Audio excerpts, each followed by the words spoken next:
So yun mga kaulo, sa mga nagtatanong kung ano yung mixing natin. Ito kanina to, sayang pa yan. Mga gamit pa natin to. Bali, dito yan siya sa two-tone.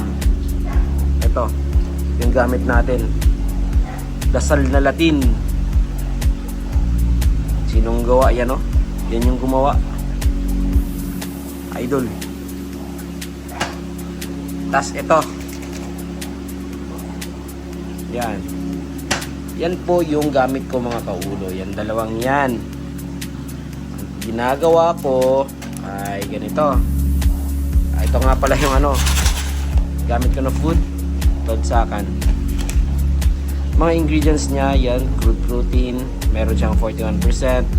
Crude fat, may 5%. Crude fiber, 3%. Crude ash, 12%. Moisture, 10%. Astaxanthin plus at saka probiotics. So buksan natin, wait. So bali ito mga kaulo, ganito lang siya kaliit. Ganito lang siya kaliit. Yan.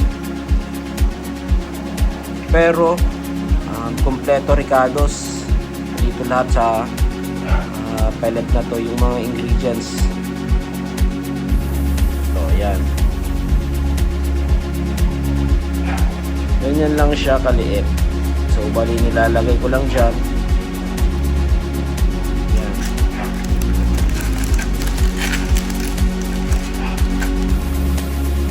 Nilalagay ko lang dyan.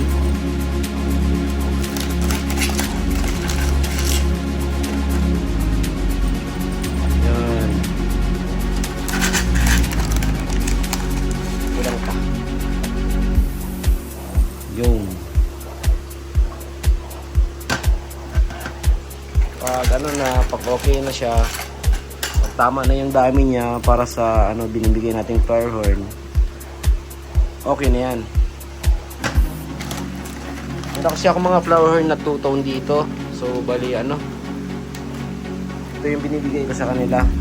Gamit ito ay itong Champion Mix ni ano Richard Angelo.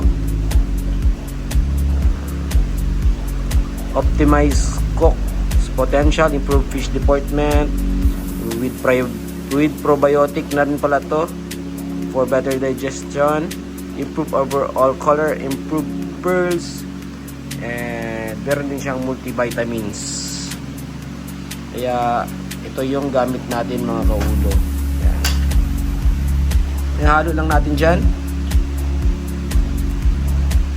Yung medyo napadami.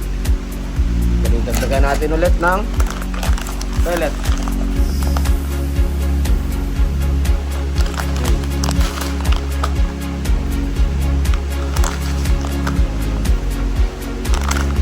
Yan.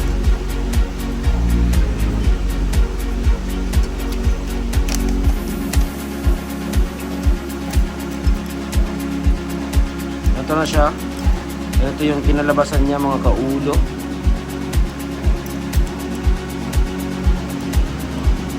Babad lang natin yung ano pellets sa ano enhancer natin.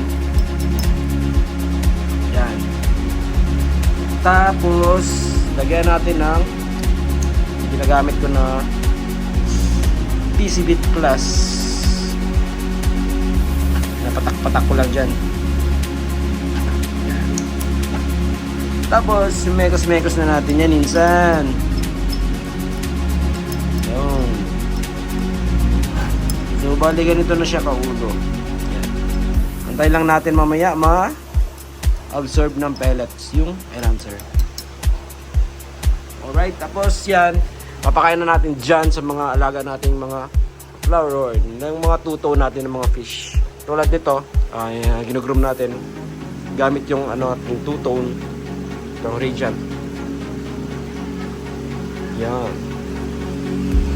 Sa mga gusto nyo kunin to, PM nyo ako mga kaulo. Happy fish keeping dyan, mabuhay, salute!